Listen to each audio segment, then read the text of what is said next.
Karibu sana. Okay, tuko sehemu ya 3. Bado tunachambua kwa habari ya anga. Tuko sehemu ya 3. Kama ni mara ya kwanza kufungua video hii, tafadhali naomba fuatilia video za hapo nyuma. Tumeanza somo hili kufundisha anga lako la kiroho. Tukaja sehemu ya 2, falme 6 zilizo kwenye anga za shetani, falme 7 kwenye anga la kiroho. Na katika falme hizo niko naanza kuzichambua zile falme, ambao ufalme huu mwingine tuko kwenye ufalme wa mkuu wa anga ni nani. Nimechambua kwa habari ya mkuu wa anga ni nani. Nimechambua kwa habari ya vita vya mkuu wa anga, na sasa hivi naenda kuchambua silaha za kumpiga mkuu wa anga ili kumsambaratisha. Silaha za kumpiga mkuu wa anga ili kumsambaratisha. Lengo langu sio kila mtumishi anayefundisha masomo haya. Lengo langu, ili uweze kutoka kwenye vita, lazima uangushe watu kama hawa. Ili uweze kutoka kiuchumi, lazima hawa waporomoshwe. Na pia twende tukaanze kama ifuatavyo. Kama ni mara yako ya kwanza kuingia kwenye channel hii ya Apostle Katambi, nikupe hongera, karibu sana kwenye channel hii. Pia nichukue fursa hii kusema unaweza ukasubscribe channel hii ili wa kwanza kupata vipindi vyetu, na pia unaweza kaweka comment yako hapo chini kwa ajili ya chochote unachopitia au unataka Mungu akufanyie nini. Weka comment yako hapo chini. Mungu akubariki sana katika jina swali hai. Silaha za kumwangusha mkuu wa anga. Waefeso sura ya 6 mstari wa 10. Waefeso sura ya 6 mstari wa 10. Kitabu cha Waefeso sura ya 6 mstari wa 10. Katika ulimwengu wa roho tuna vita, na maandiko yanasema vile vita vyetu si juu ya damu na nyama, bali ni juu ya falme, mamlaka, majeshi ya pepo mabaya kwenye ulimwengu wa roho. Waefeso sura ya 6 mstari wa 10. Hatimaye mzidi kuwa hodari katika Bwana, katika uwezo wa nguvu zake. Vaeni silaha zote za Mungu mpate kuweza kushinda hila za shetani. Kwa maana kushindana kwetu sisi si juu ya damu na nyama, bali juu ya falme, mamlaka, wakuu wa giza na juu ya majeshi ya pepo mabaya katika ulimwengu wa roho. Kwa sababu hiyo twaeni silaha zote za Mungu. Hapa anasema twaeni. Efeso sura ya 6 mstari ule wa 13. Basi twaeni silaha zote za Mungu. Anaongelea kwa habari ya vita vya kiroho, alafu anasema kwa habari ya falme, mamlaka, majeshi ya pepo mabaya, alafu anasema twaeni silaha zote za Mungu. Maanake ziko nyingi za kupambana na mkuu wa anga. Sasa leo silaha ya kwanza nayotaka kukwambia, usipigane na mkuu wa anga kama hujaingia toba. Hakikisha upo katika maisha matakatifu. Hakikisha upo umeomba rehema ya kutosha, hauna chembe hata ya dhambi. Lakini ukipambana na yeye kama uko katika hali ya uovu, hali ya dhambi, rafiki, watakuchapa sana. Kwa nini watakuchapa? Kwa sababu kuna falme kuu mbili hapa duniani. Kuna ufalme wa Mungu na kuna ufalme wa Shetani. Kwa hiyo mtu hawezi akatembea kwenye falme mbili. Ukiwa upo kwenye ufalme wa Mungu, kwa Shetani haupo. Ukiwa kwa Shetani, kwa Mungu haupo. Ukiwa kwa Mungu, kwa Shetani haupo. Kwa unapofanya dhambi, unakuwa na yeye kwenye anga moja, ufalme mmoja. Ndio ile mtu anasema nakupiga mkuu anga, nakupasua na nini, mara amelazwa, mara anatapika damu, anarisha damu, mara kichomi, mara nini, kwa sababu unampiga ukiwa katika hali ya dhambi. Silaha ya kwanza ya kupambana na mkuu wa anga, utakatifu.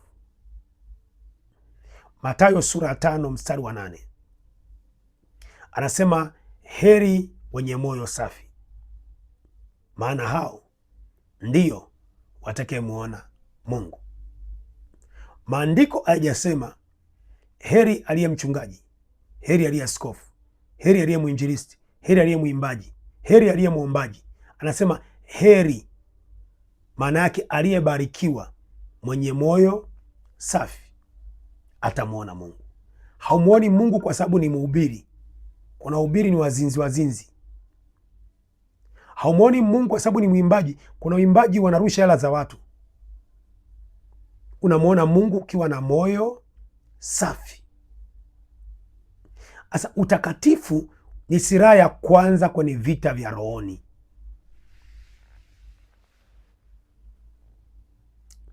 Silaha ya pili ya kumpiga mkuu wa anga, hakikisha umeandaa neno. Vita vya rohoni vinaandaliwa na neno. Unashinda kwa neno. Luka sura ya 4, Bwana Yesu alishinda kwa neno. Shetani alimpeleka akamweka juu ya kinara. Yesu akamwambia jirushe chini. Bwana Yesu akamwambia imeandikwa, atakuagizia malaika zako juu yake. Yesu akamwambia imeandikwa, usimjaribu Bwana Mungu wako. Akampelekea mkate, akamwambia badili jiwe kuwa mkate. Yesu alikuwa na njaa, akamwambia mtu ataishi kwa mkate tu. Luka sura ya 4 mstari wa 1 mpaka wa 9. Yesu alishinda kwa neno. Japo mazingira yote shetani alimfuata Yesu amshambulie, lakini Bwana Yesu alishinda kwa neno. Ufunuo Yohana sura 12 mstari wa 11 anasema, nao wakamshinda kwa damu ya mwana kondoo na kwa neno la ushuhuda wao.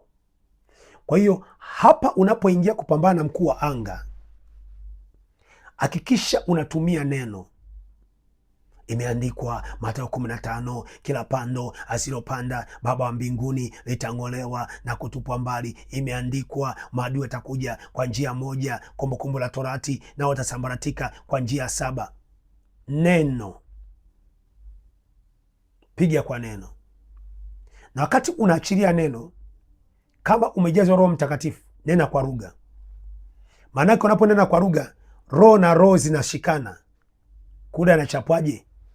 Kwa unavyosema kwamba imeandikwa watakuja kwa njia moja, na Kumbukumbu la Torati 28 mstari wa 7, watakuja kwa njia moja na watasambaratika kwa njia 7. Wakati unaanza kunena kuwa anga na majeshi yako, wacheu wote na majeshi yako ni mtaa huu na wasambaratisha kwa njia 7, huku unanena kwa lugha ramaseka yanda rabaseke ropoko shaka ya makandere bobosika sambaratika sambaratishwa njia zako mkuu anga na sambaratisha, falme zako na majeshi yako na sambaratisha ramaseka yanda rabasika. Sawa sawa na Kumbukumbu la Torati 28. Kule moto unawaka, kule moto ni hatari. Cha pili, imani yako. Pasipo imani hauwezi pambana na huyu jamaa. Maana yake kile unachokitamka kiamini. Kile unachokisema kiamini. Kile unachokiongea kiamini. Nataka nikupe silaha sasa za kumwangusha mkuu wa anga. Silaha ya kwanza, kubwa, jiwe kuu la pembeni. Kitabu cha Petro anasema Yesu Kristo ni jiwe kuu la pembeni, silaha ya kwanza ya kumpiga mkuu wa anga, jiwe kuu la pembeni. Kwa nini utumie jiwe kuu la pembeni? Kwa sababu moja, mkuu wa anga anatawala kwenye anga, na huwa anavyotawala kwenye anga huwa anajenga anga lake, anaweka anga lake hapa juu, tofauti na anga la Mungu. Anaweka anga lake ambapo ile anga inaitwa anga la shaba. Kwa baraka zikija anadaka kwenye anga, mema akija anaweka kwenye anga. Kwa ili uje ufungue ili anga, tumia jiwe kuu la pembeni, kwamba naachilia jiwe kuu la pembeni kubomoa anga la mkuu wa anga, nalibomoa. Kwa jiwe kuu la pembeni naposhuka, kazi yake linasaga tikitiki bo kwa anga na kupasua kwa jiwe kuu la pembeni. Linapomshukia linamsaga tikitiki vipande vipande, linammaliza vipande vipande. Kwa silaha ya kwanza ya kufungua anga la eneo waliloziba, ukisoma Mathayo sura ile ya 3 mstari wa 16, anasema mbingu zikamfunukia Yesu Kristo. Maana yake mbingu zinafungwa. Yesu alifanya miujiza, Yesu alifanya maajabu kwa sababu anga lilikuwa wazi. Kama anga lingekuwa limefungwa, Bwana Yesu asingefanya miujiza yoyote. Kwa hiyo ili ufungue lile anga, usihangaike sijui nini, tumia jiwe kuu la pembeni. Bomoa anga lianguke. Anga lote liloshikilia baraka, liloshikilia uchumi, mkuu wa anga wote aliyesimama, anga lote la giza, kwa jiwe kuu la pembeni saa hii na bomoa ulimwengu wa roho kwa jina la Yesu. Unasema Katambi, unaongea nini? Apostle Katambi, unaongea nini? Hiyo ni silaha ya kwanza ya kumsambaratisha mkuu wa anga, jiwe kuu la pembeni. Silaha ya pili, unavunjavunja kwa hilo jiwe la pembeni, unabomoabomoa, unamsagasaga, unamteketeza kwa hilo jiwe kuu la pembeni. Silaha ya pili anayotumia ya kumpasua mkuu wa anga, damu ya Yesu. Damu ya Yesu. Tumia damu ya Yesu. Damu ya Yesu ina nguvu rafiki. Unapoita damu ya Yesu, ni zaidi ya jina la Yesu. Mimi naitwa Apostle Katambi. Jina langu la Katambi ni tofauti na damu yangu. Soma Mwanzo sura ya 9 mstari ule wa kuanzia mstari wa 4. Mwanzo sura ya 9 kuanzia mstari wa kwanza mpaka wa 4. Mungu anamwambia Kaini, umepata neema machoni pangu. Anamwambia kuanzia leo mtakula nyama. Maana zamani walikuwa nakula mboga za majani na matunda, wale marasi. Damu walikuwa nakula mboga za majani na matunda. Anaambia kuanzia leo mtakula nyama, lakini damu nitaitaka. Maana yake mchinje. Kwa nini Mungu haitake hiyo damu? Mungu anasema damu ni uhai. Damu ni uhai. Kwa unaposema damu ya Yesu, maana yake unasema naita uhai wa Yesu. Kwa kuna mkuu wa anga yupi atasimama mbele ya uhai wa Yesu? Kuna pepo gani atasimama mbele ya uhai wa Yesu? Kwa ukiita damu ya Yesu kwa kumaanisha, anga linapasuka ulimwengu wa roho. Falme za giza zinabomoka ulimwengu wa roho ukiita damu ya Yesu kwa kumaanisha. Kwa katika silaha za kiroho ambazo zinamwangamiza mkuu wa anga, damu Yesu, unamtumia damu Yesu, kwamba nakusambaratisha kwa damu Yesu. ufalme wako, ngome zako, kibuyu chako, mamlaka zako, majeshi yako, sambaratika kwa damu ya Yesu, kama ilivyoandikwa Kumbukumbu la Torati 28 mstari wa 7, maadui watakuja kwa njia moja nao watasambaratika kwa njia 7. Kwa damu ya Yesu, kwa damu ya Yesu na kusambaratisha mkuu wa anga. Huna mamlaka kwenye biashara yangu tena, huna mamlaka kwenye kazi yangu tena. Unamsambaratisha kwa damu ya Yesu. Ni silaha ya kumwangusha mkuu wa anga. Ninakuangusha na kuteketeza kwa damu Yesu. Damu Yesu inaweza kawa moto, damu Yesu inaweza kawa upanga. Nainyunyiza kwenye anga, nainyunyiza damu Yesu kwenye anga. Hakutakuwa na mchana yeruka hapa. Nainyunyiza damu Yesu kwenye anga, hakutakuwa na kuzimu inayopaa hapa. Blood of Jesus, damu ya mwana kondoo. Silaha nyingine inayomsambaratisha mkuu wa anga, kimbunga cha moto. Kimbunga cha moto. Kuna kimbunga cha moto ulimwengu wa roho. Unamtumia kimbunga cha moto kwenda kumzoa popote alipo mkuu wa anga. Unamzoa kwa kimbunga cha moto, unamburuta kwa kimbunga cha moto popote alipo mkuu wa anga. Tunamkamata kwa kimbunga cha moto, tunamburuza kwa kimbunga cha moto popote alipo. Tunazoa uchawi wake, pembe zake, maagano yake, matambiko yake, maneno yake, nafasi yake ya kiroho. Tunaisambaratisha kwa kimbunga cha moto kwa jina la Yesu na kwa damu Yesu. Kimbunga cha moto ni silaha ya kumwangusha mkuu wa anga. Ni silaha haya yanayokufundisha watu wengi wayajui, haya yanayokufundisha watu wengi wayafahamu. Ndio maana jamaa akitaka kusafiri anasafiri na kimbunga, anasafiri na upepo ule. Asa kuna kimbunga cha moto. Ezekieli sura 37, Ezekieli sura ya 37 na mstari ule wa kwanza mpaka mstari wa 8. Ezekieli anaenda kufufua mifupa mikavu. Aliamuru upepo ukaenda kukusanya. Tuma upepo, kimbunga cha moto kikateketeze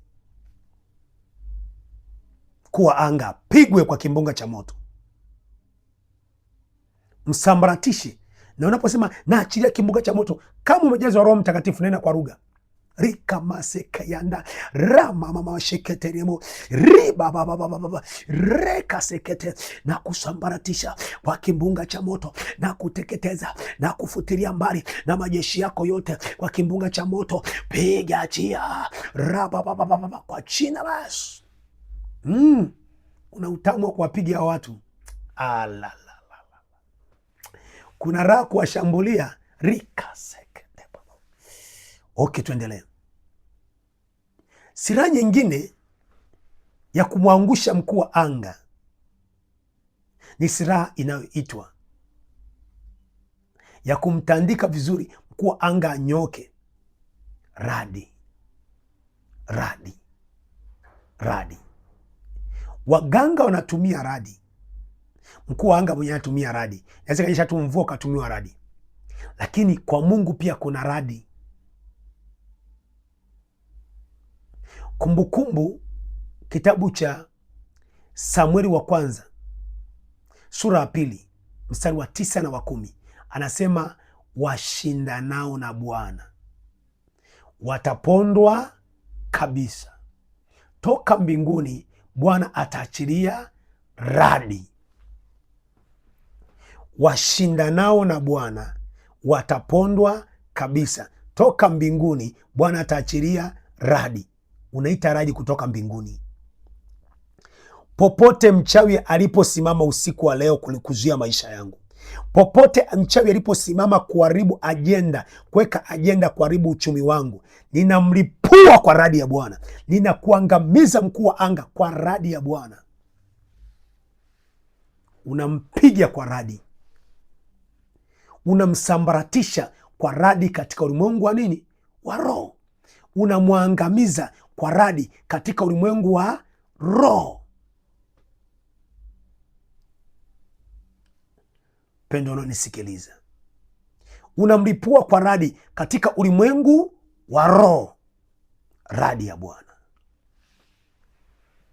Tumie radi kwenye njia zake, mashauri yake, mikataba yake, falme zake, ngome zake, madhabahu zake. Mtumie radi, asambaratike kwa radi.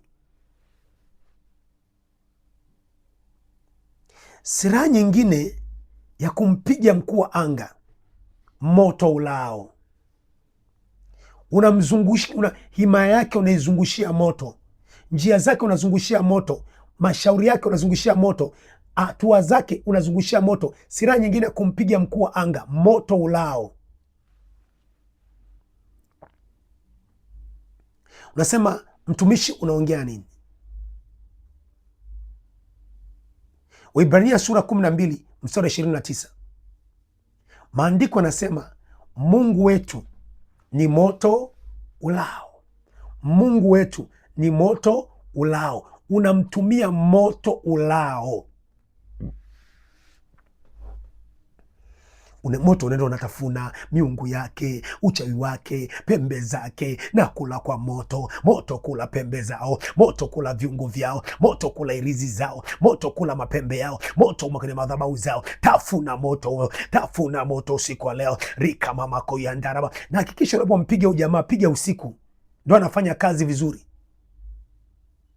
Naomba ushare ujumbe huu, naomba uwasaidie watu chaneli hii. Mimi nafundisha siri za ufalme wa giza ili uweze kuwashinda. Naomba ushare ujumbe huu, wape watu chaneli hii, walaiki, share, wakomenti, watu wasubscribe chaneli hii. Nafundisha siri za ufalme wa giza. Ukizifuatilia, maisha yako yamenyoka. Nifuatilie somo lijalo, tafundisha. Bado niko na mchambua mkuu wa anga. Ubarikiwe na kupenda sana. Shalom, shalom, amen.